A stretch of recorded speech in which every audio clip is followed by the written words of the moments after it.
Nous sommes dans la saison la plus chaude de l'année au Niger, avec des pointes de température qui atteignent quelquefois 48 voire 50 degrés. La nuit est tombée depuis quelques heures sur la capitale lorsque les habitants de Niamey, qui commencent à profiter de la baisse de température diurne, sont tirés de leur demi-sommeil par des coups de feu. Ils semblent provenir du côté de la présidence de la République.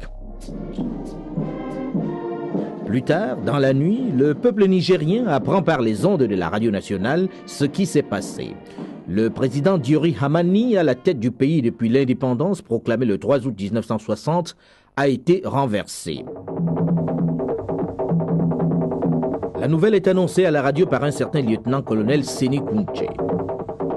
Nigériennes, Nigériens, ce jour, 15 avril 1974, l'armée a décidé de prendre ses responsabilités en mettant fin au régime que vous connaissez.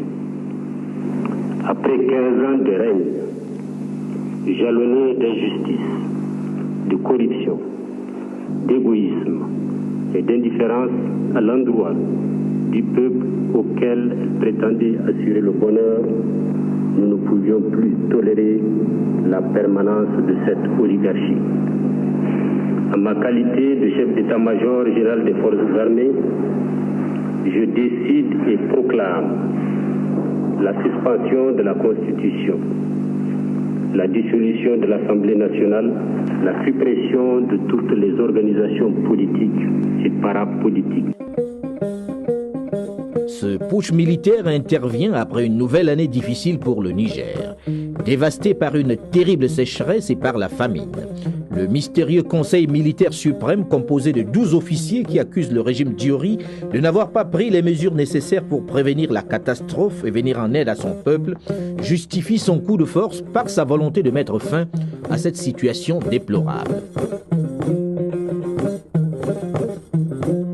À partir de cette date du 15 avril 1974, le monde entier découvre le nouvel homme fort du Niger, le lieutenant-colonel Seni Kunche. Âgé de 44 ans, l'officier né à Fandou au Niger occidental qui prend les rênes de ce vaste territoire d'1 267 000 km² appartient à une famille de chefs coutumiers. L'armée, Seni Kunche y entre très tôt, dès l'âge de 13 ans. D'abord comme enfant de troupe au Mali, puis à Saint-Louis au Sénégal, il s'engage alors dans l'armée française qu'il servira notamment en Indochine. Itinéraire au cours duquel il va côtoyer Sangoulé Lamizana le Voltaïque, le Dahoméen Mathieu Kérékou et le Togolais Étienne Eyadema, autant de futurs chefs d'État. Après un passage par l'école de formation des officiers de Fréjus en France, Seni Kunche est reversé à l'armée nigérienne au moment de l'indépendance en 1960. C'est le début d'une carrière sans histoire qui l'amène dès 1973 à la tête de l'armée du Niger. En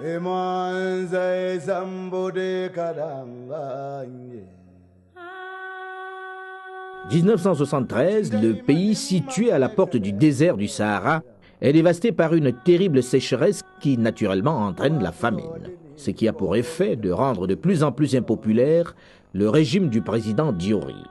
L'on accuse certains responsables politiques et barons du régime de profiter de cette sécheresse pour s'enrichir. Au sein de l'armée aussi, la colère commence à gronder.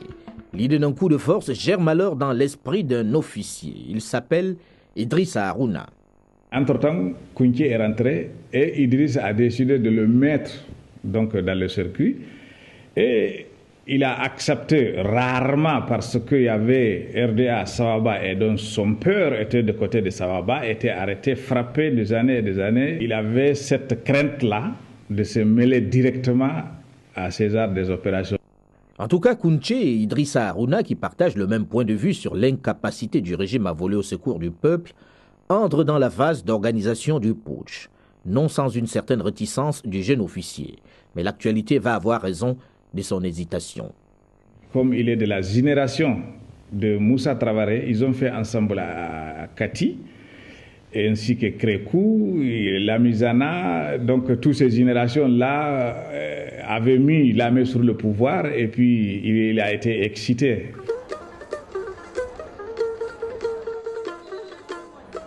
Il m'a été présenté par un certain capitaine Idrissa Harouna dans une circonstance assez privée, j'aurais dit, puisque c'est son épouse qui est tombée malade. Et directement, Idriss, avec qui j'avais contact, a décidé de me parler de l'affaire. Au moment où nous avions pu sauver la femme, c'est en ce moment qu'il a eu énorme confiance d'être avec nous et nous avons décidé de faire quelque chose de très difficile, c'est-à-dire amis à 3 personnes. Pour avoir les esprits de leur côté, élément important dans leur environnement, les 2 officiers vont donc associer le bouillant Cheikh Amadou Oumarou dit Bonkano à leur projet.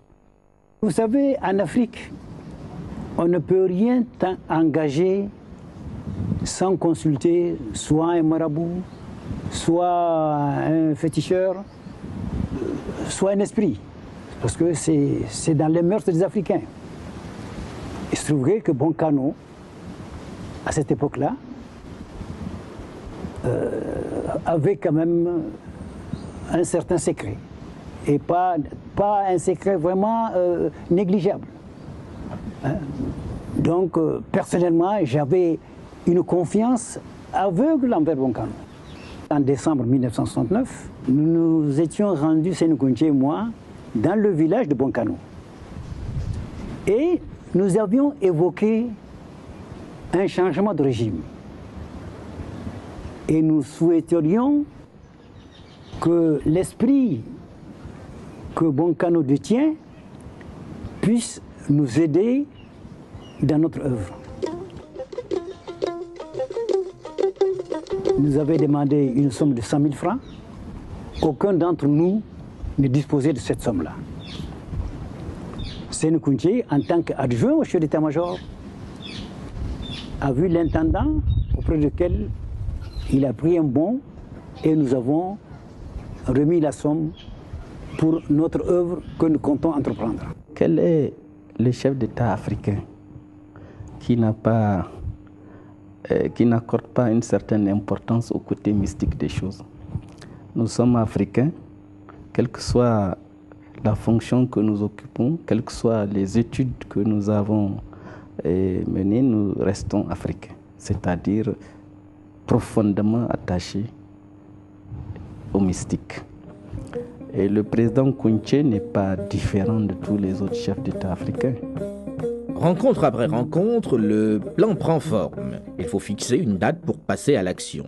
Encore une fois, les officiers s'en remettent au marabout ou du moins à celui qui en fait office dans le groupe, Bonkano.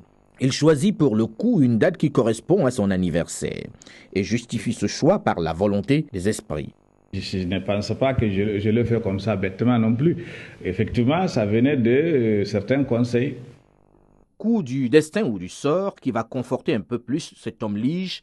En France, le président Georges Pompidou décède après une longue maladie.